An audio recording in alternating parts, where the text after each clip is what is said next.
You're listening to the We Are Libertarians Podcast Network. Find all of our shows at wearelibertarians.com. You're listening to the We Are Libertarians Network. Learn more at wearelibertarians.com.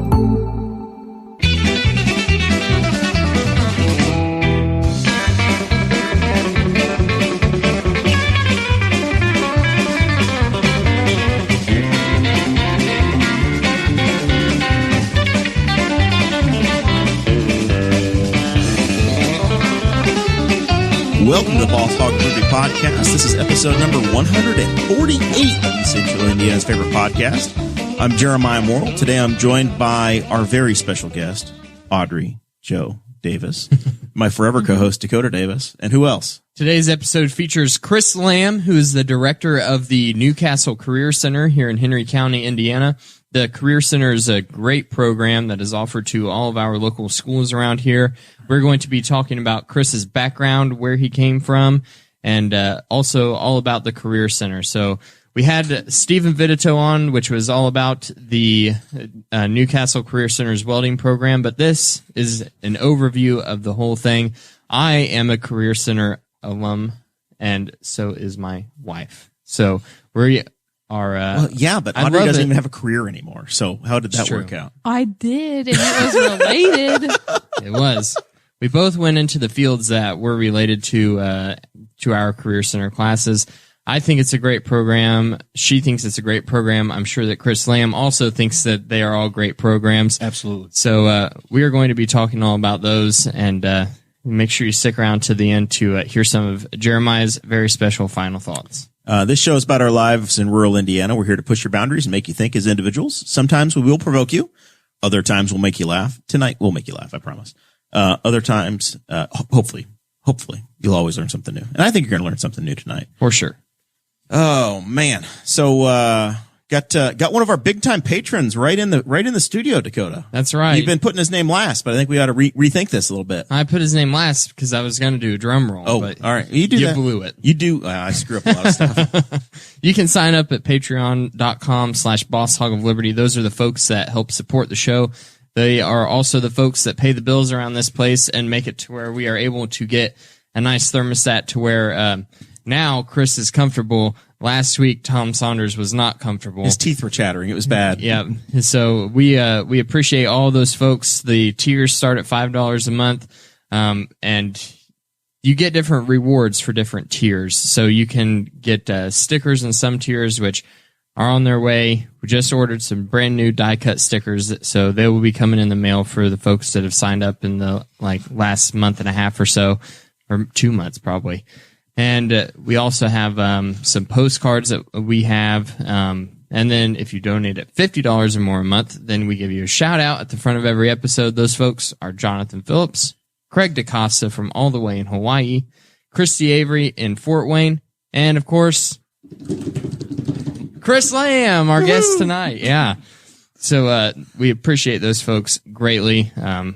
Appreciate everything that they do. We also have the T-Chip stores, and that is where you can buy your Boss Hog of Liberty merchandise. tchip.com/BHOL1, 2, or 3. Those are all of our different T-shirts, and they move up in quality and price, 1, 2, or 3. So 1 is very basic. 3 has our that is logo the on the Lexus front. Of the T-shirts. And it also has our local stories, national impact slogan on the back. And then we also have the Polar Plunge. That is our fundraiser for the January and the month of February that we are getting ready to go into. We are supporting a local person for the Polar Plunge for the Special Olympics fundraiser. Producer Chris, if you want to find the link to where they can donate directly to her campaign and put it in the live stream comments. We also have it up on our Facebook page if you're listening later and want to find it there.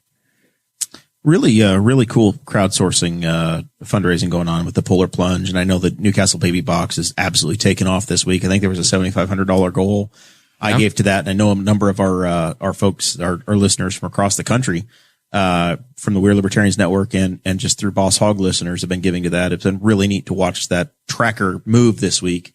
I think they're probably 75% of the way to that goal. Yeah, they're at like 5,500 yeah. out of the 75. Yeah. And, I've watched some of our listeners from, I know Christy gave, I know one of our listeners from Louisiana gave. It's been really neat seeing that reach, in what this audience can do.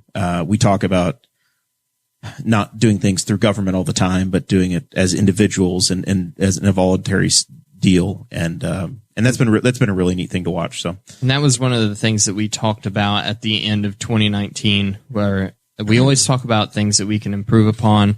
That's why we always put out the fundraiser, but the survey at the end of the year to get everyone's thoughts.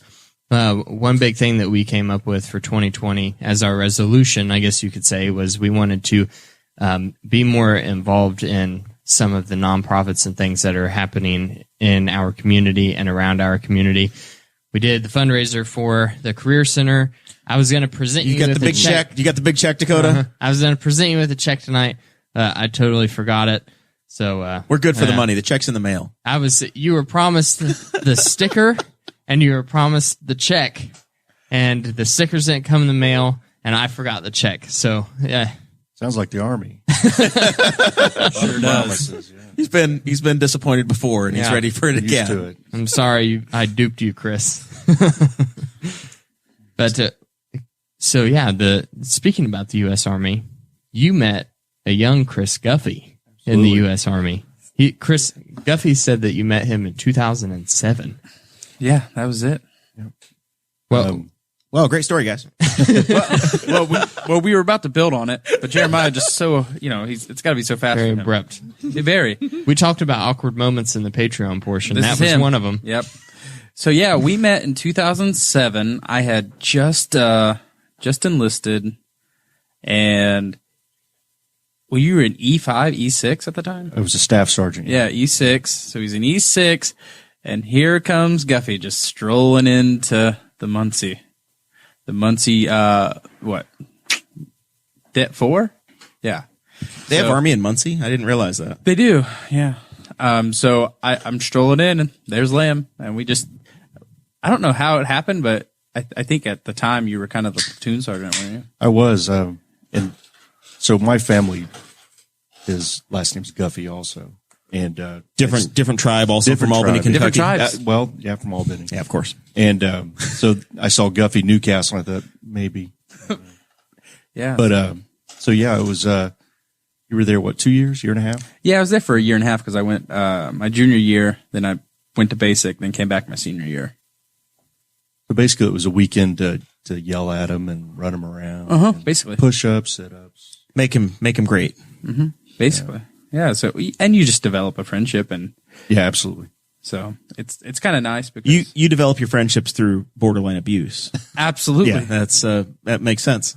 That's how I'm friends with you. Exactly. That closes the loop. Dakota's just shaking his head going, yeah, yep. So But whenever I looked up your LinkedIn profile, which is where I got everything for the show notes, So if anything's wrong, it's your fault. That's what Dakota's saying. Yeah. I made sure to note that your LinkedIn profile says that you worked in Space Missile Defense Command for the U.S. Army. I did. Which, so were you one of the front runners for the Space Force? No. Well, kind of. Prelim Space Force. My last 2 years of active duty, I was in Army Space Command and out of Fort Bliss, El Paso, Texas. And it was a special duty assignment. By job, I was an air defense network engineer. And this was a job that came down, and there weren't many of us that were able to do it. So I went to El Paso for a couple of years and went through a specialized course. And basically what we did, we tracked missile launches all over the world. And the reason it was Space Command, because everything is tracked Satellite. down. Yeah. So did you do any of the work like we're seeing in the news right now with Russia is saying that they have these new hypersonic missiles that they shoot from space? Was that something that was on your guys' radar back then? No comment. So that was more of an Air Force thing. The Army, we kept it down low. And, Okay. So we tracked everything that went from the ground up. And Oh, okay. Also, fast moving aircraft. We would track that. So Do you think it was very interesting. You think we'll have hypersonic manned flights in the near future? I absolutely think we will. Yeah. Hypersonic, not supersonic. You're not talking about the Concorde. You're talking hypersonic. about Yeah. You're talking about like SpaceX space tourism. What are you trying to? What are you asking about? Hypersonic is 7 times the speed of sound.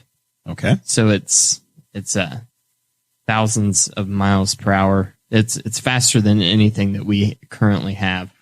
And I was listening. There's a podcast called The Future of Everything, and they were talking about hypersonic manned flights, and it was like incredibly interesting because no one currently knows how to do it, but every single world leader says that we're close. So it's just a whole lot of people who are experts in the field trying to figure out, why does everyone keep saying that we're close, and whenever we don't think that we are. So I don't know. I was just trying to see if that was like the terminology for that stuff was around even whenever you were in back then. No, not at all.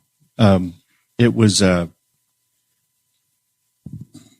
we would track, small to medium range ballistic missiles, going from like Iran to Iraq, India to Pakistan. Nothing that high speed. Yeah. It was something that I heard like 2 weeks ago, and it's one of those things that sticks around in your brain because it kind of blows your mind in the moment. That's exactly what that was for me. What was neat about that duty, and I was only there for a couple of years, was that we were issued a space operations badge, and it looked like a Star Trek badge. It's like you were in the very first Space Force. Yeah. So then when I came back to Indiana and would report for duty, they would ask if I jumped out of the space shuttle or just crazy stuff. And there were only about 50 of us that earned that badge, and then they stopped issuing it. So Oh, that's really cool. Very impressive. Yeah, that's awesome. So you transitioned from that into the education world. Yes. Here, are you from Newcastle originally? I graduated Newcastle in 1988. Okay. All right. And then you've had the opportunity to come back and get back into the Newcastle School Corporation. We moved back here. My wife, I have 5 kids, and we moved back in 2006. I just had gotten back from a deployment to the Middle East, or from the Middle East, in May of 06. Looked at 11 houses in June of 06 in one day, and decided on one the next day. And then, I can't possibly look at another house for buying it, no matter what. So, so a couple months later, after we moved my wife and kids so they could start school in August. And then I went back to Texas for a few months and finished my enlistment. Finish your responsibilities. Yep. What made you want to go and get a civilian job as a teacher? I did a stint as an instructor in the military, and it's very, very similar, lesson planning and classroom management, and I really enjoyed the training piece of that. So when I came back, I really was supposed to take the postal exam for the electronics technician, and the day that I was supposed to take that, my last day in the military, I was offered a full-time teaching job in Newcastle. So I enjoyed it, and it's something I wanted to do since I was probably 11, 12 years old. So your teaching job was in IT, computer applications. I started out at Henry County Youth Center. Yeah. And it was a good fit for me. I just came off active duty, and it's just, I was a non-commissioned officer, and those are the guys that lead troops, and you're there with them, and it was a good fit for me for the kids out at the youth center. So what kind of computer class were you teaching? Was it just the basics of this is Windows, or was it really word processing, up or what there, kind of stuff more were you of a teaching? watered down A+. So it was programming. Down. No, it's computer hardware software. Oh, okay. All right. Yeah. Okay. So then Is C++ that's programming. Programming. Yeah. Okay. There's my. you did that for 9 years? No, I did that. I was there a year and a half, and then a position came open at the Career Center. Okay. And actually, the youth center job it fell under the Career Center. Oh, really? There were four 4 teachers, 4 of us out there. And the numbers were starting to go down. And, so most of us, when an opportunity became available, we'd snag it. So the one over the Career Center came available, and I started teaching there in 2008. Was it the exact same type of class that you were teaching? No, it was definitely it was a solid PC hardware, software, and then intro to networking. Okay. 2-year program. All right. So they would earn a certificate and then be ready to go. Yeah, entry level. Yeah, go and did it, whatever.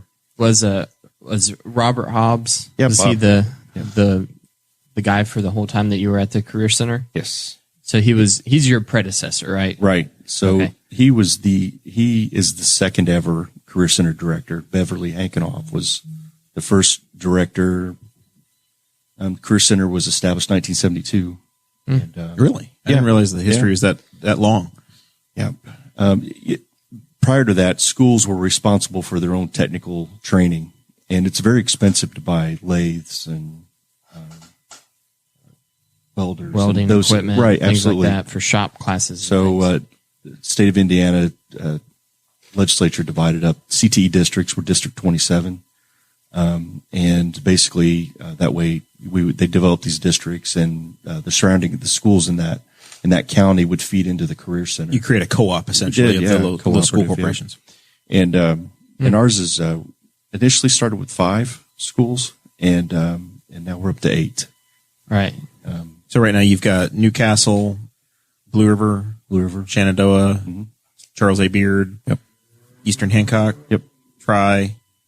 Who else? Union, and maybe Hagerstown or who? Hagerstown, Nettle Creek. Yes. There you go. Yeah. Man, I'm pretty good at this. You are pretty good at this. So, and when I first study? started, I had about 260 students, and we're just shy of 600 now. So 600 now. yeah, Union's Okay. a bit of a trip. Those guys that's a commitment. yeah, I mean, they're 10 minutes beyond Blue River, right? I mean, they're 25 minutes in at least. and we'll sometimes we'll get 40 to 50% of one of their class sizes. That's amazing. It's like 11 kids, but Oh, it is one of the smallest school corporations in the state. so but- when we talk to them, we'll say we appreciate the you send it percentage wise, you send us the most students out of all of them. So that you would say that was a pretty good move for the state legislature to divide the state up into those districts.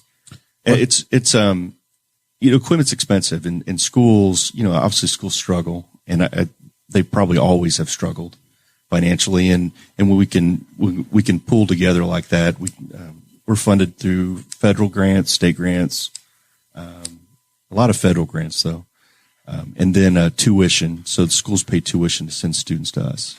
So, Okay. So you go from teaching and being responsible for one class and you're an IT guy, right? You have to worry about IT. Yep. And the next thing you know, you're worried about veterinary science and welding. Yes. How does that change your world? So- and all of a sudden, you've got 19 programs, right? At that time, or 18 programs. 18, somewhere there? yeah. So when I left active duty, I had 30 there at the end. I had about 30 soldiers, and in the military, I mean, you're dealing with family issues and financial issues of your soldiers, and I don't want to say I was tired of leading, but I just wanted a little break from that, and so teaching was a good fit for me, and just being in charge of my classroom and not all these world problems, and so I did that for about 6 years, and I enjoyed it. Made a lot of friends, and students that I had 10 years ago, call friends today. But the position and opportunity came available when the assistant director left, and at that time I was like, oh, maybe I want to do something a little different, because in the Army you're always, I was moving every 2 to 3, 4 years. You're not used to the stasis of 6 years of the same thing. Yeah. So, so I took the assistant director's job, and I did that for a year and a half. And I say a half a year because Bob Hobbs retired in middle of the year, and I enjoyed it. It was you really, when you're looking at the big picture like that, and you see the different things you're doing with all the programs, and see the successes. Just going from a small group of successes to 600 almost. That's So 600 students? just shy. Yeah. And you get them how many years of school? 2 years or 4 years? 1 to 2. 1 to 2 years. Well, we mostly 2, but we have some programs that are just one, like EMT. It's a 1-year program. Health Careers, it's a 1 year. We started a CNA program, and they can take it as a junior.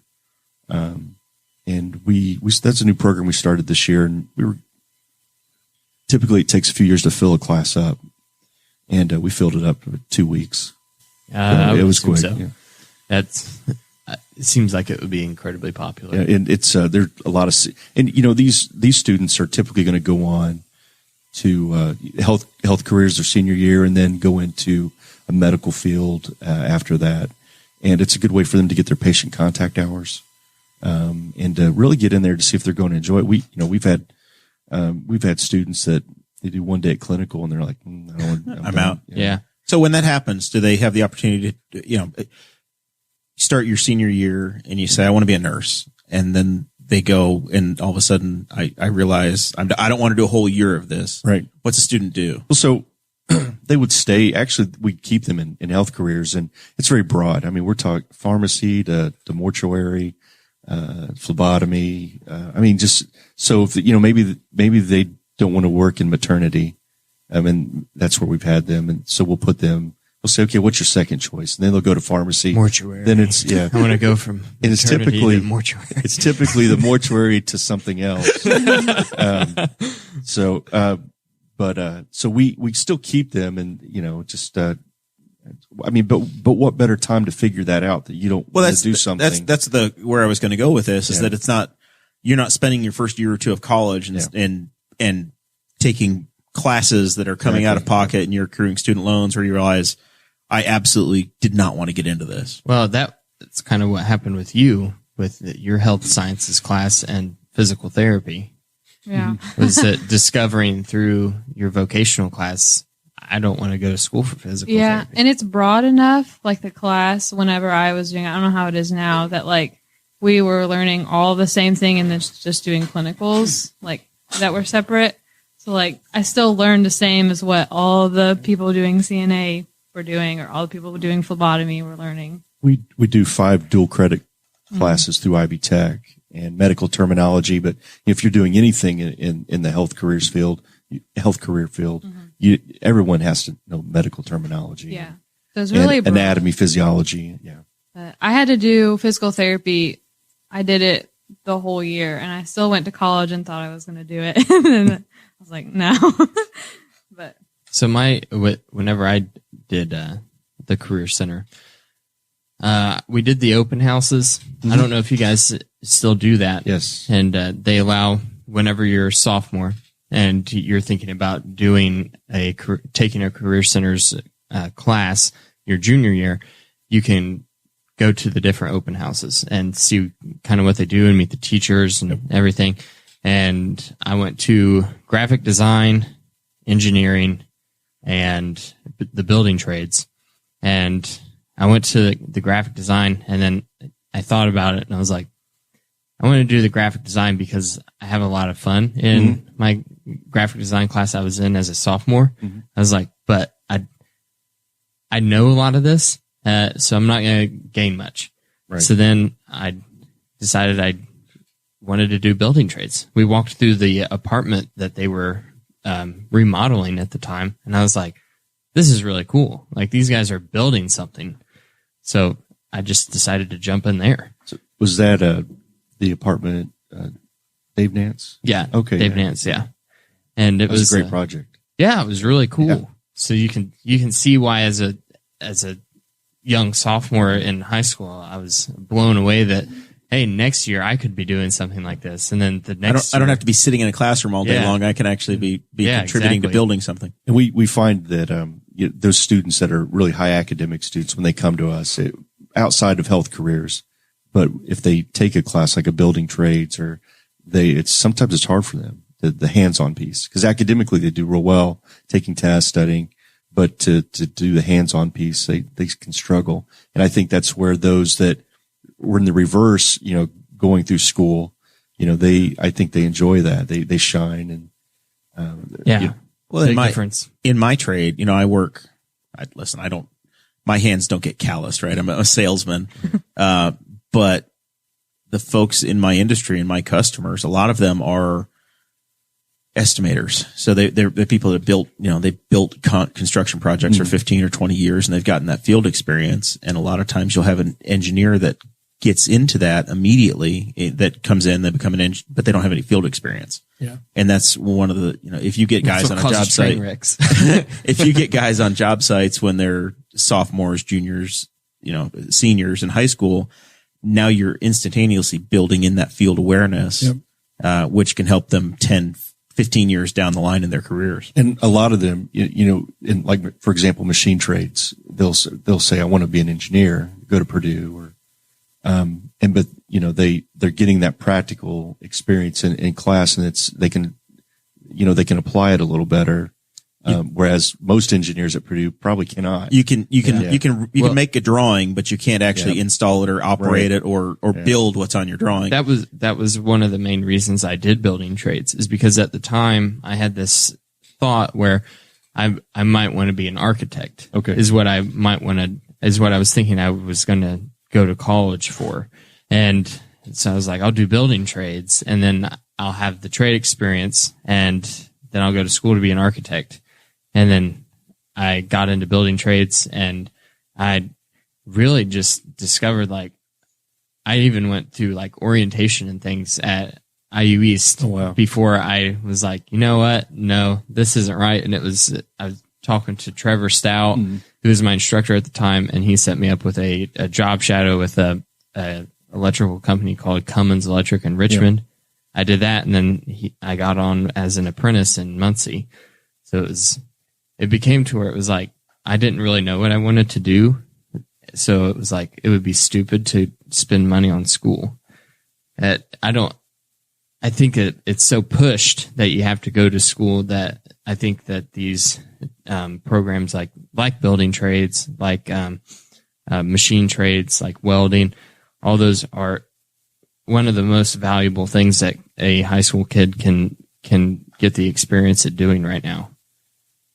When I graduated, I was not a Career Center student, and I regret that. And because I look at the programs we have, and I say, well, I would have really enjoyed doing that. But it all works out, and you live, you learn. But a lot of successes, and we're placing a lot of kids in apprenticeship programs. We have a direct link to the Carpenters Union in Greenwood and the Millwrights Union, that students can graduate into May, June, and be there for a few weeks, and then be on a job site by the end of July. One of the things we talked about, the number of school corporations you pull from. I volunteer with Henry County 4-H in the Junior Leader Program, and we pull kids. We're one of the only 4-H programs that gets kids from all over the county together. And I think that helps our club with getting diversity. You don't just have Newcastle kids or Knightstown kids. That's something in the high school experience that you guys have that is unique as well, is you're able to pull those 600 kids together in your program from all over the area. And I'm sure that they learn from each other and develop relationships that they probably wouldn't otherwise. We're talking, they're in each other's weddings. I mean, when they, you're right, they're 3 hours a day together. So, unlike a typical class over in the high school where you're just there 50, 55 minutes and you really don't get to know, the people in your class. Maybe, in the smaller schools you would, obviously.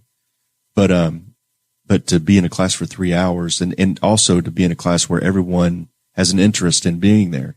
Not everyone is interested in being in that math class or that English class, but everyone's interested in being in the building trades class because they've all had to apply. They've gone through an interview and to be accepted, and then they're working 3 hours a day together. And it's not just in that class either. I have friends that did different classes in the Career Center, but because they were good friends with someone in building trades, we had that, that time between the end of our vocational class and before we had to go back to high school to grab lunch, so that we would see all those folks, and you would eat lunch with those people. And I'm still great friends with a guy that graduated from Eastern Hancock, but he did the broadcasting vocational class. So it's a whole community in the Does he know about your hit podcast now? I think so, yeah. Did you go further in broadcasting than he did? Have you checked up in on him? No comment. Just picking on him. I have no idea who it is, so I'm just being a terrible person. Yeah. I think it might be the same for you, but since we graduated from the same school, but it was so small that I feel like going to Newcastle was almost like the college experience for me before I went to college. Exactly. Like you meet different people that you've never seen before, and then you have like bigger classes and like just a bigger campus. I think that was probably the best for me. So for you, Audrey, you went to everything was housed in Newcastle. So that was your. Well, I went to the hospital for my program, but then I had to take pre-cal because it wasn't offered at my school. So I was exposed to. We don't do pre-calculus at Tri-High. Yes, we do. Yeah, it's just the hours that they only had like one class during the day, so I had to do it at Newcastle. But so that was my senior year as well. My senior year, I went to the building trades job site for the morning class, and then the afternoon I went to Ivy Tech and took those classes, and then I went to Newcastle High School for the pre-calculus class. So I graduated from Tri-High, but my entire senior year I didn't step foot in the building. We have a lot of seniors that are still doing that and doing our class, and then going to Ivy Tech, and then coming back for anatomy physiology or one of the programs at the high school. The schools have a great relationship here in the county, and we've had 15 to 20 county students taking Newcastle classes, and and you would think that, especially now when schools are competing, for students, that would be a problem, but it's overall, it's what's best for the student. At some point, you're worried about the kids, and you let the accounting take care of itself, right? Absolutely. Yeah. Because you're sending them an invoice for the kids anyway. Absolutely. The schools are paying for you, so you're covered. And we're still, we're definitely a bargain for what the students are getting. Health Careers Now is over at the Danielson Center. A couple of years ago, last year, 2 years ago, I stopped having classes out there, and it's entirely your. It's program. Yeah, we have CNA and 2 sections of health careers, and the co-op program meets there. So, and that was built as a college facility, right? Yes, it is. I mean that's what that building was. That before Ivy Tech located in Newcastle, that was the one location. Yep. When I was 18 years ago or so, when I was graduating, that was the one location I could have gone to college in Newcastle. A lot's changed since then, but it's an excellent facility. So real quick, I've written it down on the show notes. If you're a Patreon member, you get show notes ahead of time, but I have a list of the 18 different programs that, just for anybody that's listening, you guys have advanced manufacturing. What are your students doing in the advanced manufacturing class? We're not running advanced manufacturing this year. This really is a manufacturing town, and it has been for over 100 years. But that's a hard class to fill up for 3 hours, and and not a lot of 17 and 18-year-olds have aspirations of being working in a factory worker. So, but it's not that, but it's hard to, Chrysler moving out and all those companies that moved out. You've such diversity in programs that's not the one that they're choosing, right? And we have to, the schools are our customer, and we can't have a class with 4 or 5 students in it, and with the expenses that go with that, and so we're not doing advanced manufacturing this year, but we're asking the county schools to pick it up as a 1-credit class, and it's become pretty popular, just doing a 1 hour. Okay, so that's neat. So the county classes have the option to pick it up. So so all CTE courses that are offered, whether at the Career Center or at the high schools, we manage those, and we assist those schools in setting up pathways, and what course sequence they should be doing to hopefully lead into a career. And so we we give them advice. Computer science is a big one now. And Newcastle started offering it this year. But Eastern Hancock's offered it for 2-3 years. And, but they get reimbursement from the state for taking those courses and they'll ask for our guidance and we'll say, okay, that's a high reimbursable course. That may be something you want to look at. But you can't always look at the money because just, like advanced manufacturing, it's a high reimbursable course from the state. But like I said, not a lot of high school kids are really wanting to do that. Right. So it might not be worth their time. Yeah. But a lot of times when they get in a facility, then they're like, okay, this isn't bad. We have TS Tech, we have Crown Equipment. They come in and work with our students a couple days a week, side by side, and we do tours of those facilities. And then they start to get it's not that dirty, grimy facility that their parents or grandparents had. Which I think that Audrey's brother did something in that class, and he took tours of a couple of the factories around here with it. Audrey has a very concerned look on her face that she should not be expected to finish this story. I know. And you talk to him more than I do. And he got a lot out of it. He thought that the experience was really, really neat. Especially, he loved going to see the Crown Factory, especially because the Crown Factory being the old where Chrysler was is kind of just a local monument. Yep. Right, to our landmark. City's Let's say history. landmark. Let's be more optimistic. Landmark. Well, there's a monument there to the old building, but you also have broadcasting that we talked about a minute ago, which is state of the art studio. Matter of fact, they got a little bit higher quality stuff than what we have, but actually more than some radio stations do. Oh, really? Oh, yeah. You need to go there. It's a great program. Is this an official invitation? Absolutely. All right. Anytime. We have a lot of rock memorabilia there, and that's fantastic. We might have to go and do a show during the summertime whenever the kids aren't there. Well, in the summer we're on autopilot, so there's nobody there. We just want to break in and play with the equipment. We don't care. You're if the we're director. We can go.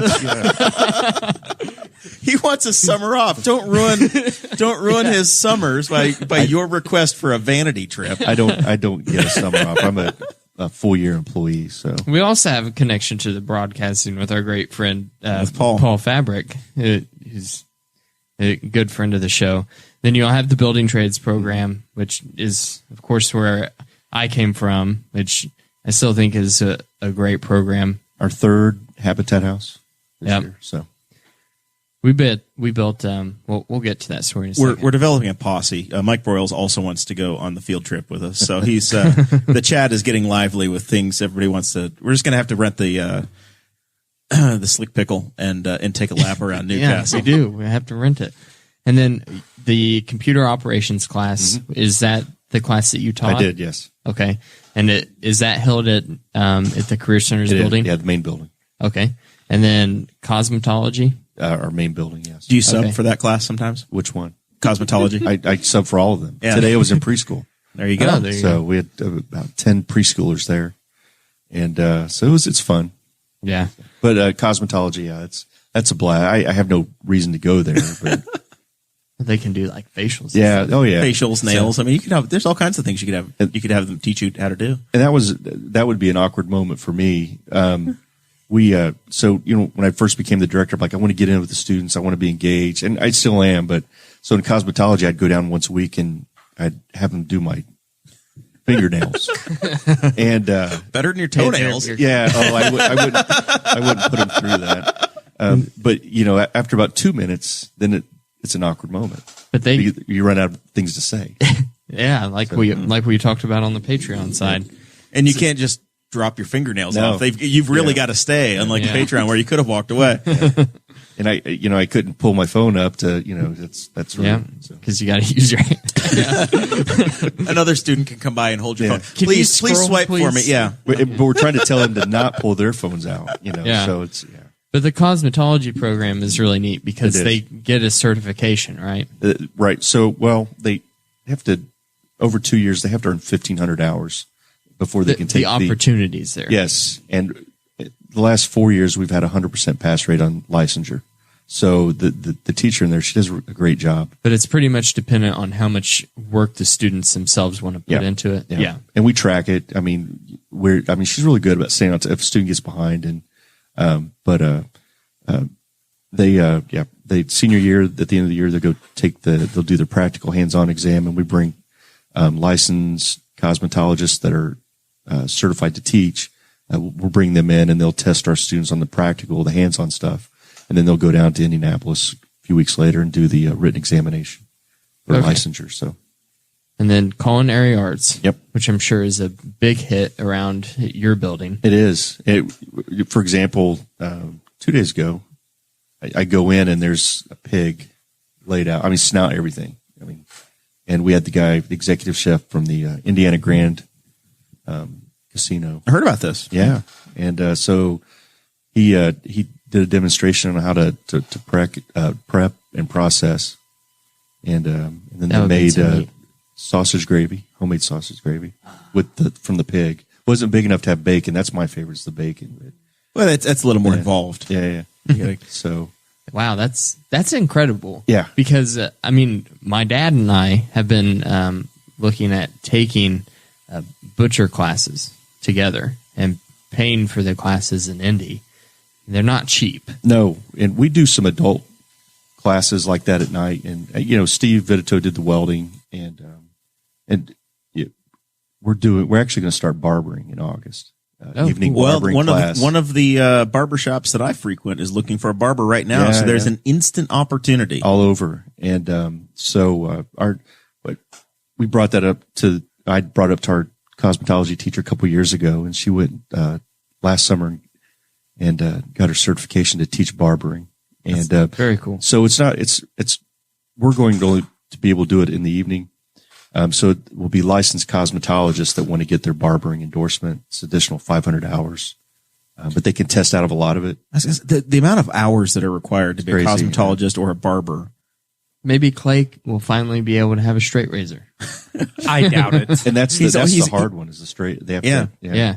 I ask her how do you practice that? Because surely you just don't start on a live human. And she said use a balloon. They take it. No. That makes sense. They take a mannequin head and they press Play-Doh on it. Yeah. And then that way they can get the angle. And I have an uncle who went to the Indiana Barber College, and he had a mannequin, and they had it for the whole semester. So you can't go backwards, right? You're just going shorter and shorter and shorter until it looks like something from the kid on Toy Story. I figured out of his garage. I figured it would be similar to tattoo artists practicing on pig skins. Yeah. But whatever. And then you also have the dental careers. 2-year program. Yeah. Do you have a dentist, or you just have kids work on you? No, I have a dentist. But I've had students actually work on me in the dental office, because all of our programs typically have an internship component, and those students will go work in the local dentist office. And I went in, and I had one of our students 1 year. She did my checkup and did X-ray, and so it was good moment to photograph and market the Career Center. Always looking at content. Yeah. We think alike. Yeah, there's nobody is safe from a selfie. And they also get a certification. So when they do, it's a dental assisting program, and then when they complete the program, they get a certificate of completion, and then they go and work in industry, and after a certain amount of time, then they can get their dental assisting license. But it's all on the job training after. Okay. But we do also do that. We bought a 3D imaging camera or whatever, and so now they're getting a certification in 3D imaging, which is actually a pretty big deal. Neat. Yeah, and we do that for adults also in the evening. That's another one of our adult classes. Education careers. That's the preschool that you were talking about earlier. My sister, she was part of the education careers class. Yep. Now she's at Ball State, and she's going to be graduating this year, and in early elementary education. Okay. So it's a 2-year program, and the first year you can do either the early childhood education, which is like K through 2 or P through 2, preschool through second grade. And then we have the education professions, which is the up through 6th grade. EMT and public safety. Yep. You guys just got the brand new building for that. Yep. So we were at the old Green Street facility, and it was a nice facility. It was big, and but there's not an elementary school there anymore. And so then we took over the Danielson Center, and I moved EMT there for 1 year, and it was too small for what they were doing. So they were there for 1 year, and then now we're down at the other location. Plenty of room, and they're there with awesome. EMS people. So yeah, the people who are doing the careers that they're interested in. Let's see, engineering, which we talked about earlier. They're doing they're building a electric car again, right? Yes, hyper efficiency. We're doing electric. We're doing a gas. We do the battle bots. Oh yeah, the battle bots. That's really cool. Facility maintenance. Yes, which our friend Brett Smith. Yeah, he teaches that. My first year in building trades, we built Brett's house. Yes. So that's how I know Brett. Hey, you can't forget Brett. That's a really good perk of work. If you come work there and then they'll just build your house for you. Yeah. And so we built his house, and then he also, would hire some of us to come on the weekends, and he help him do the landscaping at the new house and stuff. So yeah, he's a character. He is. He's fun. He's a good guy. Graphic design we talked about earlier as well. That's a really cool program. If I had taken that, maybe I wouldn't have so many struggles with the videos I was talking about earlier. Health science education. So that encompasses all of them, right? Yeah, it's except for the EMT and public safety one. Well, we have health science, and then we have CNA, which is a separate class. Oh, okay. So, but there's that health science is an umbrella for so many subcategories. So I found out there was a girl who graduated maybe 2 or 3 years after I did, and she was going into mortuary science. And I thought, interesting. Not for me at all. And that's another one. We had a student a couple of years ago that she just decided she didn't want to do it, to work with patients, and it wasn't. So we actually placed her in healthcare administration.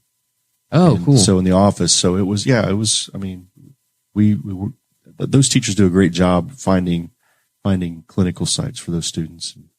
All right. So you might not be comfortable working with the patients, but if you're still interested in the medical field, this is what we can do for you. Yep. ICE cooperative education. So senior only class, and those students, they take their academic classes at their high school in the morning, and then in the afternoon they'll work up to 20 hours a week, or at least 20 hours a week. What does ICE stand for? Interdisciplinary Cooperative Education. Okay. That is what Josh does. Okay. Audrey's brother is currently doing that right now, and Dave Allen teaches that. He works half of his school day at Crazy Horse Hops in Ninestown. Okay. So it's been great for him. They get into some sort of a workforce and kind of get to specialize. Yes. And kids that hate school is great. It's just like the building trades thing that we were talking about earlier. Kids that might not excel in academic areas, but do really well working with their hands, finding things that they're good at, and developing a passion for those things early on. It's incredibly helpful. And then I assume that the company that they go work for, the facility, they've got some structure to what they're doing or the time that they're there. So we have a licensed teacher that manages that program. They come in actually with us 1 day a week, and they turn in all their paperwork, their timesheets, so to make sure they're meeting their requirements, and their evaluation forms from their employer.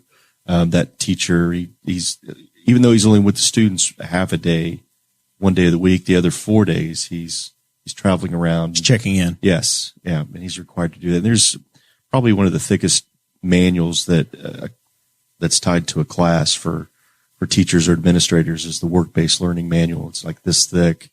State. I'd imagine there's some rules of you can do this, can't do that, So, and those are all paid jobs. They're nothing unpaid. And then machine trades, yes, which is another really cool one. Yep. One that as I look back on my high school career, it's something like I loved my time in building trades, but taking machine trades or like welding would have been just as valuable for me because that stuff is like magic to me. Watching what they do. Watching our chat room right now, I know there's a number of machinists that are in here watching and paying attention. Yep. Yeah, there's one very prominent one. Well, there's another one. I got an uncle in here as well who's a machinist in Noblesville. That's another. It was a dying class for us about 8 years ago, and we spent about $500,000 and revamped the class and new machinery. And built some great partnerships with Crown and I can't even just so many. You guys do something with Magna? Yep, Mike Broyles, his old facility. Yeah, Magna there in Messick, Messick Road. We have one intern there now. It's the northern border of Messick. The metropolitan of Messick probably almost gets there. I'm a Messick kid growing up, so yeah, that's so finicky. 2 cents. It's close. It's close. Mike was in at the Career Center last week, and he walked past a poster, Student of the Month, and he was at a Magna, and we spelled Messick wrong. Damn it!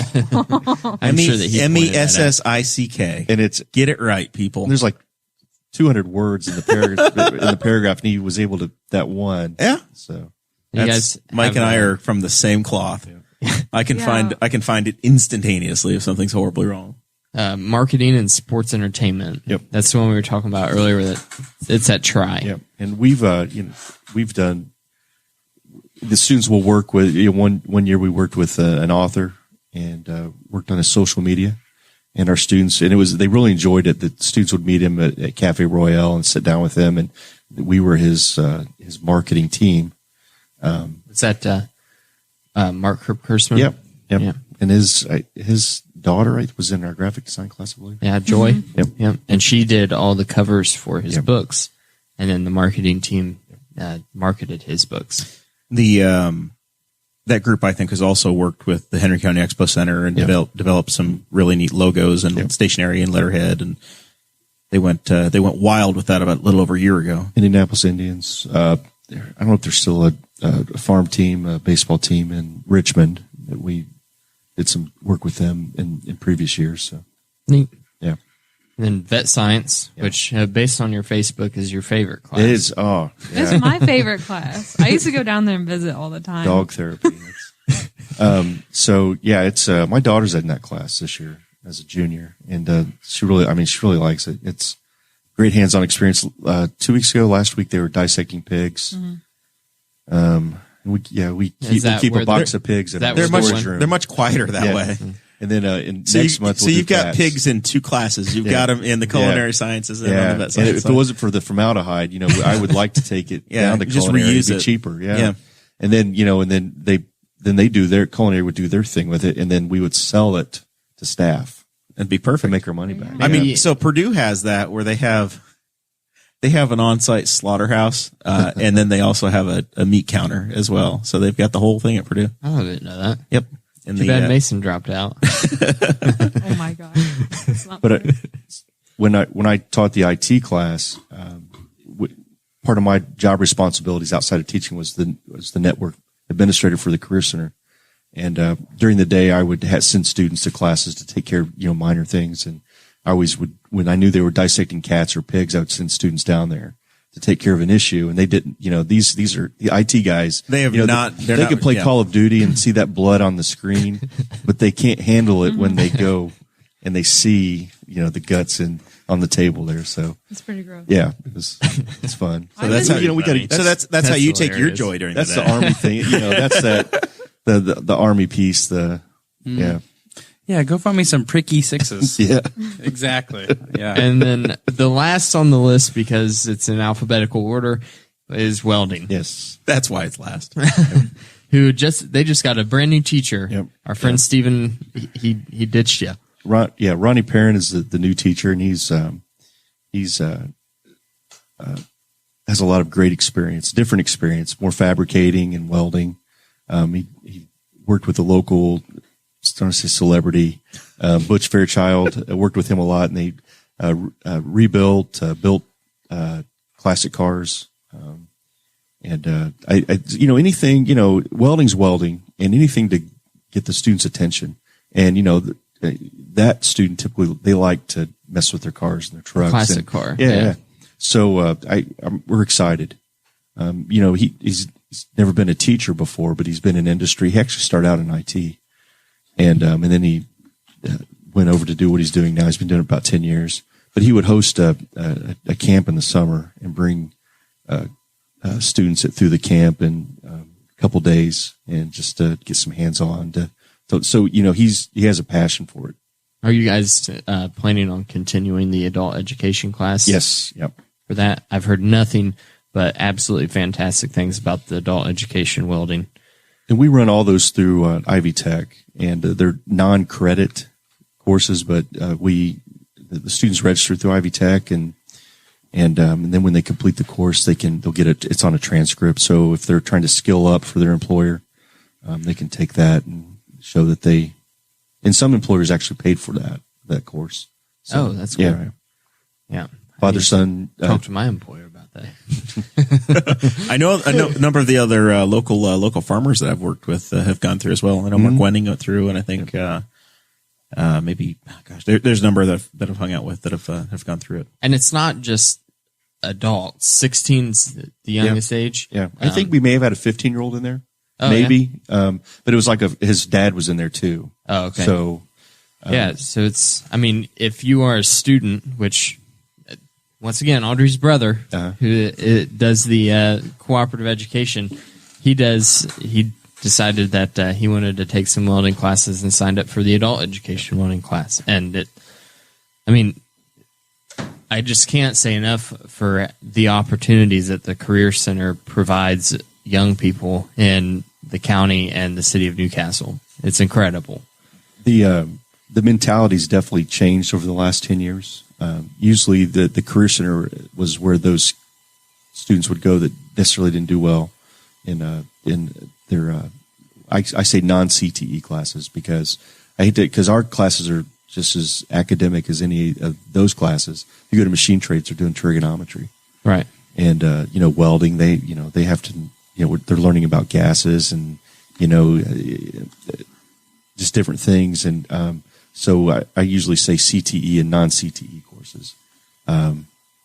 But it's a great experience. And, it's really we've really turned it around, especially here. I mean, we've nearly doubled our enrollment in 10 years. Yeah. So, parents see value in it. The schools see value in it, and the students are seeing value in it. So, especially they know that they can get into a high wage, high demand job when they graduate. So, for sure. Yeah. And that was one of the big concerns for my parents whenever I said, you know what, guys, I think I'm going to actually sign up for building trades instead of engineering. Right. And they were like, you can't sign up for building trades, because they're like, whenever they were in school, it was that's where the kids who caused all the trouble went. Yep.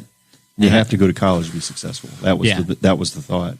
And it's definitely, we still have that a little bit, but not so much anymore. I mean, I think really, public perception has really changed in the last 5 years on that. I think it's been a very big deal. Yep.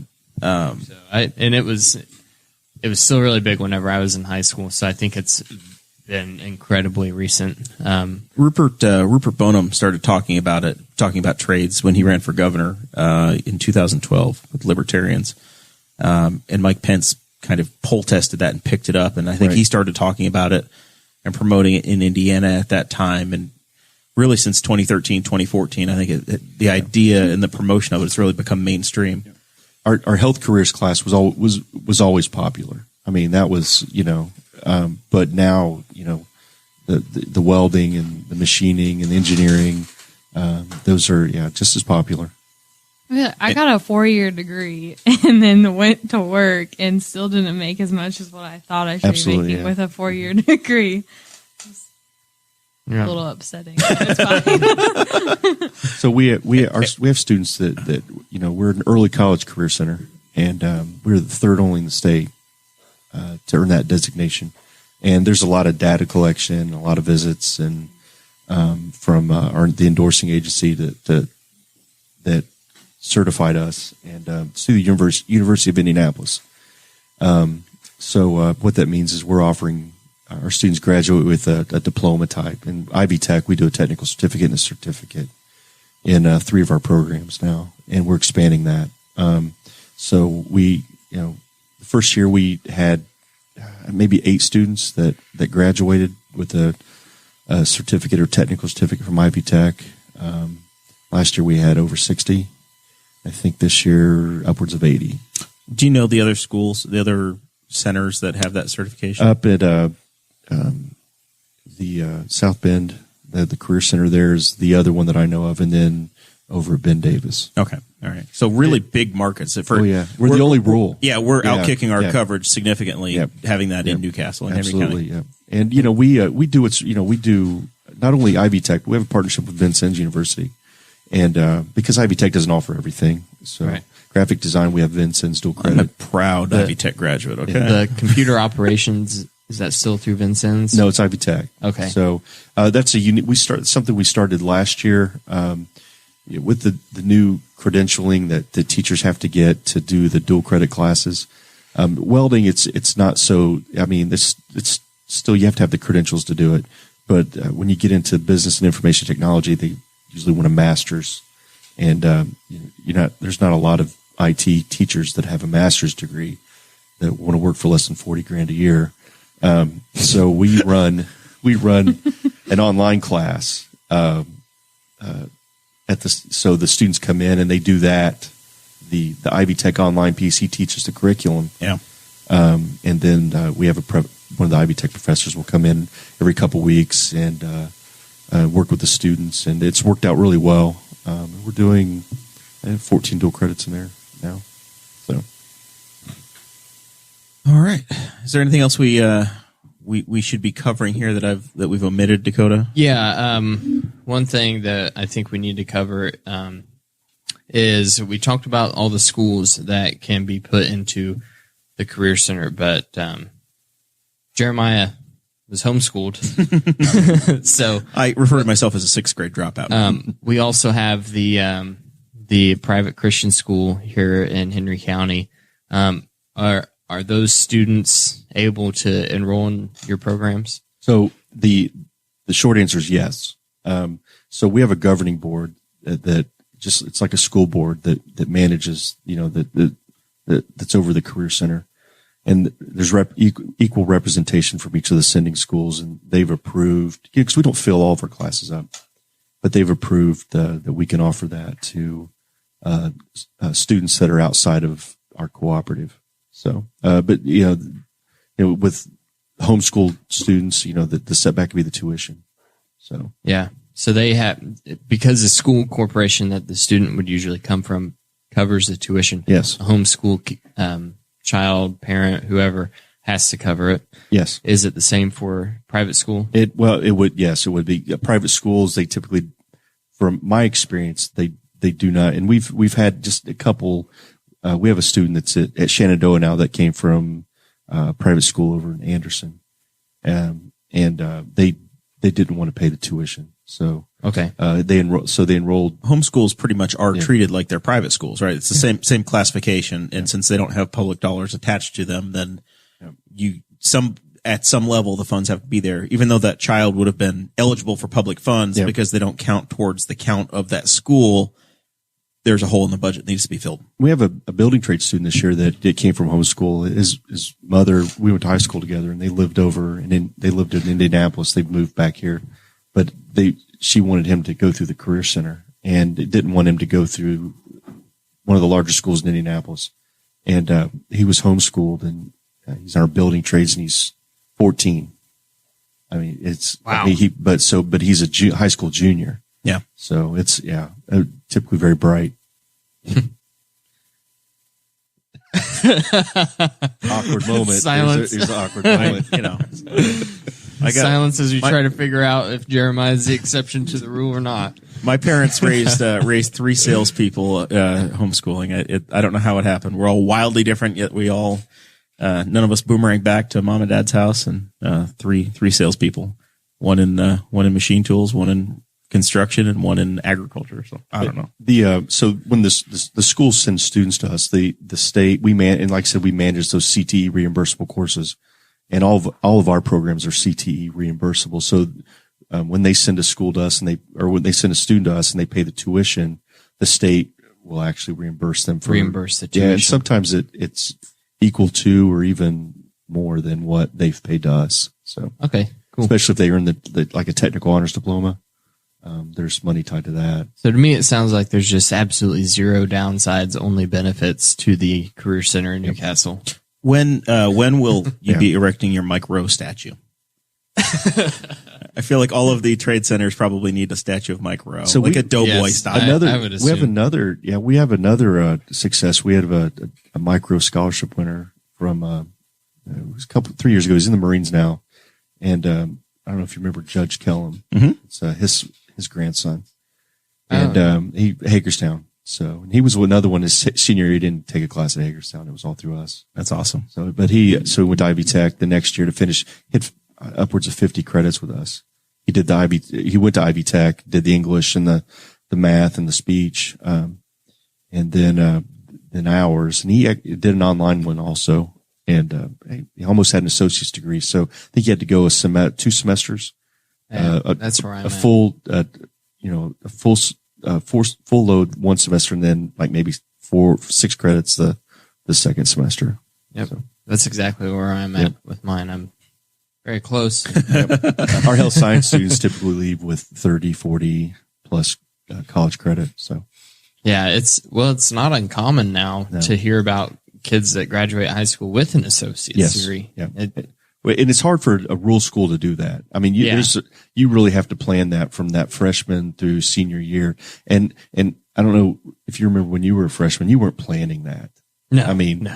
You just weren't. And, it was unheard of whenever I was in high school. So long ago. And with the health careers, that's another one with the Ivy Tech credential, we have a pre-nursing certificate through Ivy Tech, and the students meet all the requirements, when they graduate high school, and they can go right into nursing school. And if you're familiar with those programs, you typically don't go right into a nursing program. There's, you have to meet some prerequisites, take a TEAS test. And so you have to take a couple semesters of college before you can even apply to nursing school. But our students are doing it right out of high school. So we actually graduated, this last May, December. She was 20 and she's an RN.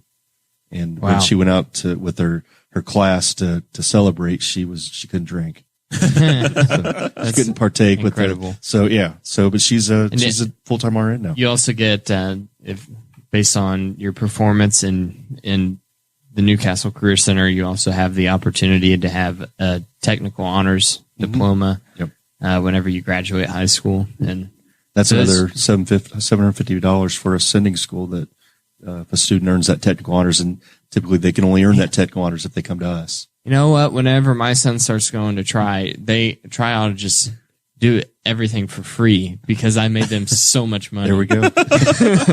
Try. All of our schools but Try is just, they're right up there. We get great students from Try, but all the schools, but, they understand that it's what's best for the student. So. Yeah, for sure. Just. All right. Dakota, do you think we should ask Guffey what he thinks? Final thoughts? I think so. We should check over there on the producer's desk. Yeah, I've only got, two things really. First, I'm going to take a moment and I'm going to hype up Paige, my girlfriend. And the reason reason I'm going to do this is because she's real. She is to a certain few people. So typically Wednesday nights are our date night. We reserve those just for us. We don't do anything with anybody else. And so I'm sitting at work and I get a message. Minding your own business. Just working, nothing else. And, so I get a message and she goes, "Hey, do you want to bowl tonight or do you want to do something in Indy?" I'm like, "Well, what do you have planned in Indy?" In the back of my mind, I know it's Oladipo, his return to the Pacers. And I'm just like, oh my gosh, is she going to ask me? Home Depot is back. Home Depot is back. I was like, oh my goodness, is she going to ask if I want to go to the Pacers game? Next thing I know, well, I can get 3 tickets to the Pacers game. I'm like, well, we could take 2 and then, We could sell one. yeah, well, we'll take 2 and we'll go. And she's like, well, he doesn't want to split them. I'm like, okay, well. So I asked Mason. Mason's at work. And then I asked Kevin. And next thing I know, Mason's out of work. Kevin wants to go. So now my usual standalone date night has turned into me, Paige, Kevin, and Mason driving to Indy to watch the Pacers play. And Mason had to sit all by him lonesome. It was great. And then, so yeah, I'm thankful that she's willing to sacrifice our typical date night to go watch Victor Oladipo make his return home, sending us into overtime to the win. He kept you out real late. It did. I think I got You home. could have Like, just scalped that ticket and then used it to gamble. Could have bet on the game. I did have a bet on that game, and though he came back, and I'm glad about it, he did cost me some money. He only scored 9 points instead of 10. Yeah, and he you were needed 10. hosed. He only scored 9. He went 1 for 7 from the 3-point line, and he's scared to drive it to the paint. Scared. You learn totally different stuff once you start having money on the game. The things that you didn't care about anymore, now you really care about. Exactly.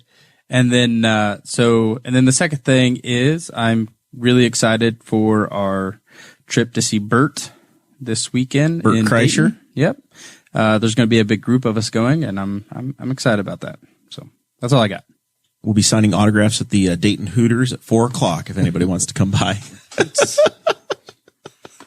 They're, what is it? What's the slogan? Tastefully. They have a slogan. Yes. I just go for the wings. No, there was somebody will come up with it in the chat. We should go to Twin Peaks. Tastefully fresh. I don't even remember what it is. I don't think they have a Twin Peaks in Dayton. We could try to find one. Yeah. Chris, did we miss Go to Indy anything? first. No, We're good. I appreciate you having me on, and I definitely appreciate the check. Of course. Well, Not that's here, but I know we'll it's get it. implied. It's Yeah. promised. Dakota, do you need to check on Audrey? I feel like I think she's on the phone. she may have out had the there. baby I in can there. hear her talking. I don't know. Maybe she's talking to Jackson. That's who she's talking to. So, Lamb, are you not even going to mention the gifts that you brought us? What That's what I was about to I didn't know mention. what I brought some Career Center We got some spirit swag. wear. Yeah, some right. hats and some t-shirts and sweatshirt and some fine cigars from some my humidor. from Connecticut. No, that's Have a- Connecticut wrapper.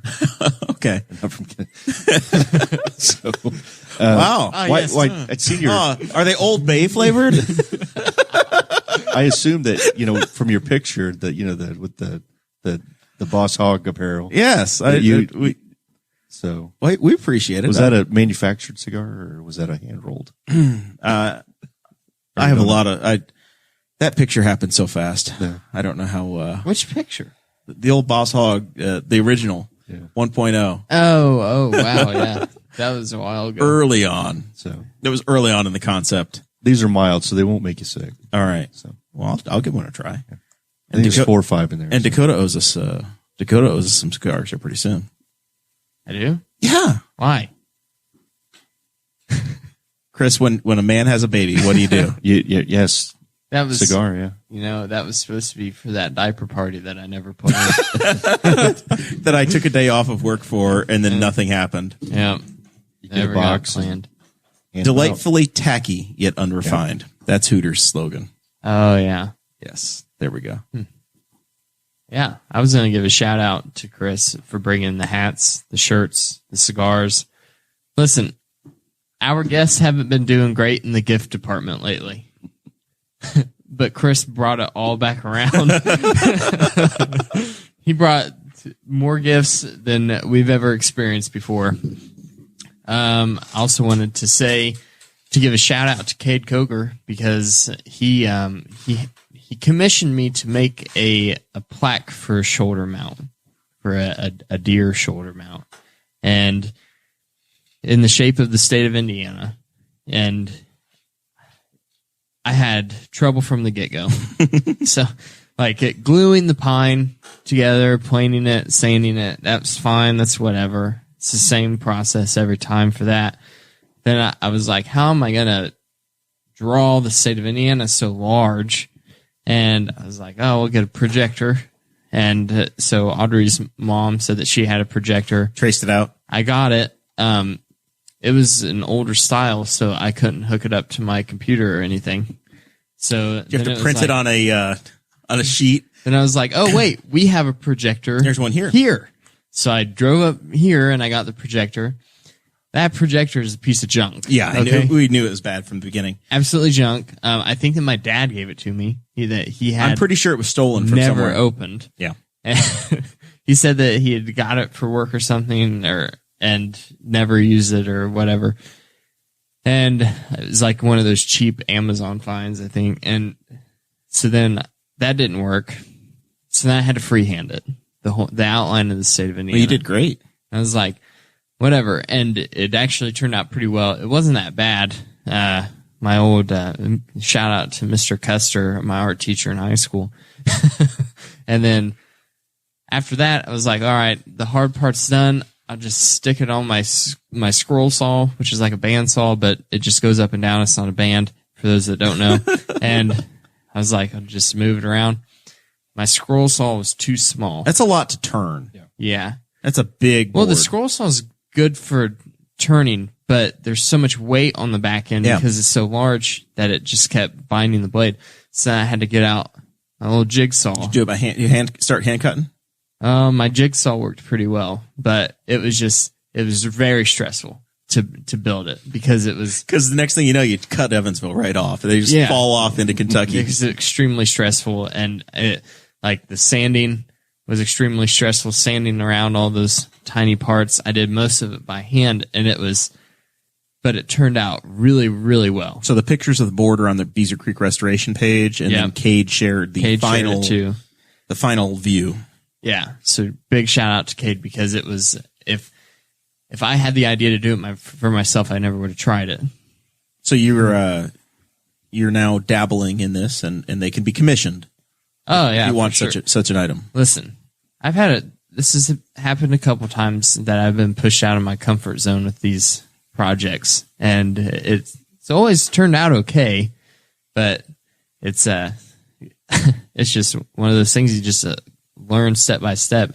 Like, I have a good foundation in building things, so it's once you have that foundation, you can expand on it and go, oh wait, no, this is how it's actually supposed to happen. And there's learning curves. Sometimes you have to waste the first couple of them, and then you learn from your mistakes. But never would have been able to do it without your career center, your background, and how you got there. So, about 3:00 this afternoon, there was some big news. This is my final thought portion.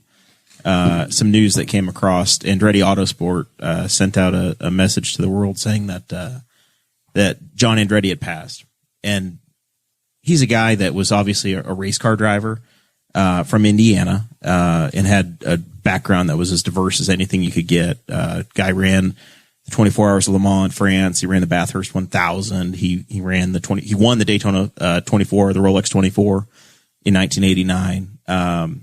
Started the Indy 500 13 times. Won 2 NASCAR races. He was a drag racer. He's the most versatile driver of his era. He wasn't a champion in all of these series, but he was at the top of every level, right? From dirt cars to just across the board. So really an accomplished racer, and from Indianapolis. And my fandom of racing has been no secret for a long time on this show. And that actually goes back to AM radio in Indianapolis, Dave Wilson and his show on WIBC. And because John was a local Indiana guy, he would call in once a week and talk about what was going on in the NASCAR world. And through that radio show and the communication and through this medium, through broadcast, you really get to know somebody and appreciate them. That connection that you get is phenomenal, and it can start, and it can really start relationships whether you know them or not. So, Dave would have John on. John was a NASCAR driver, and he was generally just a genuine guy and funny. And somewhere along the line, Dave Wilson, Joe Stasiak, who played for the Colts, he was the sports guy, and their producer, they said, you know what? They were just John would run bad. He would finish 9th. The producer Chris over here said, I could beat you. I'm better than you. So 23 years ago, John Andretti and these guys got together and they started a go-kart race. They raised $4,000 the first year in a race for Riley Children's Hospital. And they had fun, and it was a live remote thing. And then John's sponsors started getting involved, General Mills, Cheerios, Kroger, and it grew and grew and grew. 23 years later, they raised $4 million for Riley Children's Hospital. Wow. So amazing. And in addition to that, John was he was involved with St Judes Children's Hospital. Had a real appreciation. His last Indy 500 was 2011, the 100th running of the race. So there's a book on the table here called The Stinger. And John had a car built and he drove it around in his trailer. And he got every living driver to sign it. Everybody, right? So Morrell and Dakota Davis, AJ Foyt. If you started the Indy 500, your signature was invited to be on the thing. And they sold it at auction in 2016 for $1 million for St. Jude's. Jeez. Wow. So the guy raised $5 million for charity. So Awesome. a couple of years ago, he was diagnosed with cancer. So that's what the Check It for Andretti shirt is that I'm wearing. So just rough to lose him, but really cool for our community. Big deal for Newcastle. For 17 years or so, that race for Riley took place here in this town, right? It was Newcastle, Indiana. So just feel for the family, feel for the fans, the race fans, real community. A lot of my good friends in motorsports came from John and the community around him. So feeling for those guys, recognizing it. It's a big deal for a lot of folks in Indiana, and just a real shame. So genuinely a good dude, more than just the racing. Big loss for the community. So that's what I got. Audrey, you got anything from the final thoughts? No. No, we good. All right. We will be back next week. I think we have our defense attorney on. Liberty Defenders, Sean Rao. Episode 149 coming at you next Thursday. Thank you for listening to the Boss Hog of Liberty, which is part of the We Are Libertarians Network. I am Chris Spangle, and I am the founder of this network, and I invite you to listen to all of our shows, which you can find at WeAreLibertarians.com or by searching for these in your podcatcher. The flagship show is the We Are Libertarians podcast, where we apply libertarian principles to current events. The Brian Nichols Show is a conversation amongst Republicans, Democrats, Libertarians, Independents, as they talk about what is happening in the news. And we have many other podcasts like The Chris Spangle Show, Upward, The Cost, Raw Audio Politics, Miranda's World, and Tad Talk, which is quite a ride. So check all of these out. Go to WeAreLibertarians.com and you can check out all of our great podcasts. Thanks for listening. Thank you for listening to the We Are Libertarians Network. Get our other shows at WeAreLibertarians.com.